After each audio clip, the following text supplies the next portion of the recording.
29 अगस्त sports day और यहाँ पर बहुत बड़ा एक आयोजन हुआ।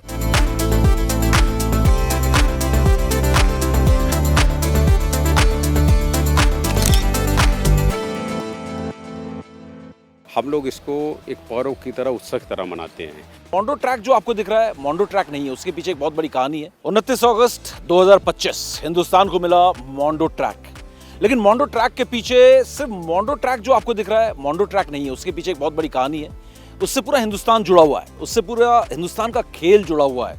और अभी तक आपने कोचेस की बात सुनी, खिलाड़ियों की बातें सुनी कि उनको बहुत फायदा होगा, लेकिन कहानी वहीं खत्म नहीं होती। कहानी तो यहाँ से शुरू होती है। और ये कहानी है क्या पूरी, इस पर बातचीत के लिए स्पोर्ट्स अथॉरिटी ऑफ इंडिया के सेक्रेटरी विष्णुकांत तिवारी जी हमारे साथ हैं। और उनसे बड़े मुश्किल से मैं उनको पकड़ के लाया हूँ कि सर हमसे बात कीजिए 2 मिनट और बताइए वो क्या कह रहा है। सर ज़रा मोंडो ट्रैक तो हमने देखा, लेकिन मोंडो ट्रैक बिछाने के पीछे का जो राज है वो ज़रा बताएंगे। इंजीनियरिंग डिपार्टमेंट, हमने सिर्फ आपकी बात सुनी कि इंजीनियरिंग डिपार्टमेंट, ये सारा क्या था सर? ये क्योंकि बहुत कुछ ऐसा लग रहा है कि इसके पीछे एफर्ट्स बहुत बड़े हैं और कुछ ना कुछ जो मकसद है वो उससे भी बड़ा है। जी, ये वास्तव में हमारे माननीय मंत्री जी मनसुख मंडाविया साहब की परिकल्पना है। उन्होंने शुरुआत में पूरे भारत के जो खेल की इंफ्रास्ट्रक्चर है उसका एक अध्ययन कराया और ऐसा पाया कि इसमें सभी में एकरूपता का अभाव है, स्टैंडर्डाइजेशन नहीं है, तमाम और समस्याएं हैं। तो माननीय मंत्री जी की परिकल्पना थी कि हमारे पास स्पोर्ट्स का भी इंफ्रास्ट्रक्चर वही कंपनियां करती हैं, जैसे CPWD, NBCC जो रोड और डैम का काम करती है, तो कोई स्पेशलाइज एजेंसी नहीं थी। तो माननीय मंत्री जी के निर्देशानुसार साई में इंजीनियरिंग विंग का गठन होता है। साई का इंजीनियरिंग विंग केवल साई के स्पोर्ट्स इंफ्रास्ट्रक्चर को बनाने का काम नहीं करता है, बल्कि साई को मैंडेट दिया जाता है कि पूरे देश में जो भी सरकारी विभाग या प्राइवेट विभाग स्पोर्ट्स की इंफ्रास्ट्रक्चर को डेवलप करना चाहते हैं तो उनकी डिज़ाइन, ड्राइंग, कंसल्टेंसी का सारा काम साई करेगा। इसके पीछे एक परिकल्पना माननीय मंत्री जी की यही है कि हम लोग पूरे देश में जो भी इंफ्रास्ट्रक्चर बनाएं वो स्टैंडर्ड, इंटरनेशनल स्टैंडर्ड के हों। सर, इंजीनियरिंग डिपार्टमेंट, ये बड़ा इंटरेस्टिंग लगा मुझे।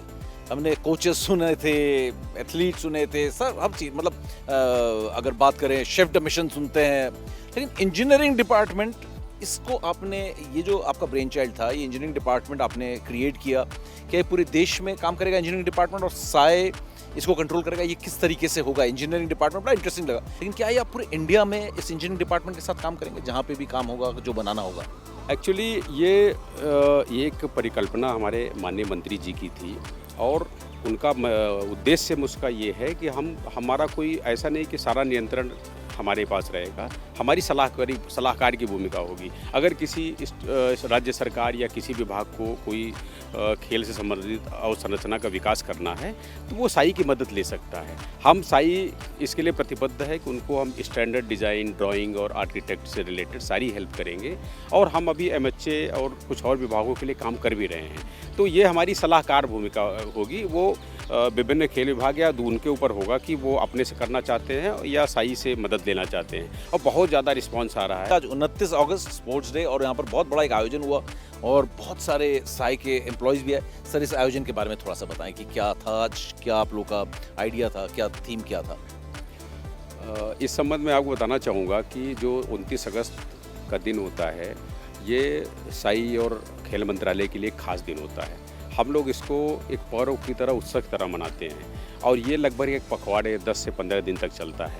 तो जो भी साई के स्टाफ हेडक्वार्टर में पोस्टेड हैं, ऐसा हमारे रीजनल सेंटर पे भी मनाया जाता है। सारे लोग सहभागी होते हैं, ये हफ्तों तक चलता है। मैं मुख्यालय में, चूँकि आप पूछ रहे हैं तो मुख्यालय के बारे में बता रहा हूँ। मुख्यालय में यही हुआ है कि हम खेल मंत्रालय, NDTL, नाडा और साई, इन सब को मिला के हमने विभिन्न प्रतियोगिताओं का आयोजन किया था, जिसमें कुछ फन गेम भी है। 10 से अधिक प्रतियोगिताएं हैं।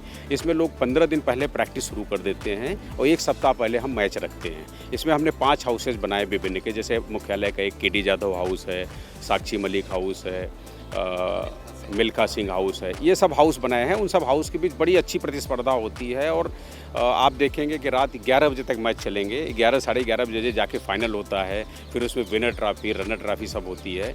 तो ये एक बड़ी स्वस्थ प्रतिस्पर्धा होती है और साई का ये सबसे, हमको लगता है कि सबसे ज़्यादा प्रतीक्षित कार्यक्रम होता है, जिसका साई के एम्प्लॉइज साल भर इंतज़ार करते हैं कि कब अगस्त आएगा और हम लोग अपने कंपटीशन के लिए प्रैक्टिस करेंगे। आप देखिए वॉलीबॉल कोर्ट से लेके हर कोर्ट आपको भरा मिलेगा, उसमें 2-2 4-4 मिनट 10-10 2-2 3-3 घंटे की वेटिंग है। तो इसलिए क्योंकि सब लोग खेलना चाहते हैं, सब स्पोर्ट्स में आते हैं। हमारे सेक्रेटरी महोदय ने इस बार सबको छूट भी दी थी कि पूरे सप्ताह लोग खेल कूद वाले ड्रेस में ऑफिस आ सकते हैं, ऑफिस काम करें, जब टाइम मिले तो जाके खेलें। तो ये हम लोगों के लिए उत्सव है और इसको सब दिल से खेलते हैं। हम आपको विश्वास नहीं होगा कि हमारी पूरी जो सैंक्शन स्ट्रेंथ यहाँ पे मिनिस्ट्री और सब मिला के 1200-1300 होगी और जिसमें से 1000 से ज़्यादा लोगों ने पार्टिसिपेट के लिए रजिस्ट्रेशन कराया है। 1000 लोग से ज़्यादा रजिस्ट्रेशन करा के उनके लीग मैचेज हम लोग 10 दिन तक चलाते हैं, फिर धीरे धीरे फाइनल तक पहुंचता है। तो वो बड़ा कठिन काम था जो हमारे कोचेज और हमारे स्टाफ ने पूरा किया। आज उसका सब फाइनल चल रहा है, विभिन्न प्रतियोगिताओं के फाइनल चल रहे हैं और अभी एथलेटिक की हीट शुरू होंगी और ये इतना ज़्यादा लोग भाग लेते हैं कि एक इवेंट को 10-10 बार करना पड़ता है फाइनल लाने के लिए, क्योंकि बहुत से लोग इसमें पार्टिसिपेट करते हैं और पार्टिसिपेशन ही हमारा मूल मंत्र है। जैसा कि हमारे सेक्रेटरी साहब ने हमको एक मैसेज भी दिया कि आप जो भी जितने गेम में पार्टिसिपेट करना चाहता है उसको कराओ। पहले हम लोग कुछ नियम रखते थे कि एक व्यक्ति 4 में कर सकता है, चूँकि हमारे पास सीमित संसाधन होते थे, लेकिन अब हमारे सेक्रेटरी साहब ने ये कहा कि आप सबको सारे गेम में कराओ और आप ज़्यादा से ज़्यादा पार्टिसिपेशन इंश्योर करो और वही हम कर रहे हैं। तो इस बार लगभग 1100 के आसपास लोगों ने रजिस्ट्रेशन कराया पार्टिसिपेशन करने के लिए। अब आज उसका फाइनल दिन है, तो आज भी ये 11-12 बजे तक चलेगा और लोग 12 बजे के बाद ही, हमको उम्मीद है 11 के बाद ही ट्रॉफी उठा पाएंगे। एशियन गेम्स और कॉमनवेल्थ गेम्स की हम बिट कर रहे हैं, एशियन गेम्स की हम बात कर रहे हैं, एशियन एथलेटिक्स चैंपियनशिप की बात कर रहे हैं और अल्टीमेटली हम अल्टीमेट इवेंट ओलंपिक्स को भारत में लाने की बात कर रहे हैं। तो उसी तरफ एक पॉजिटिव कदम की तरह भी इसे देखा जा सकता है, क्योंकि अंदर की बात सर बता सकते हैं कि क्योंकि आपको पता है कि विजन क्या है, तो उस विजन के तहत इसको भी मान सकते हैं। मोंडो ट्रैक और ये जो पूरा इंजीनियरिंग विभाग, इस तरीके का कोऑर्डिनेशन, इस तरीके की यूनिफॉर्मिटी देश के अंदर पहले कभी देखने को नहीं मिली। क्या हम मान सकते हैं उस विजन की तरफ भी एक कदम है ये? देखिए, ये जो आयोजन और जिसमें भारत को बिडिंग करनी है, ये सब तो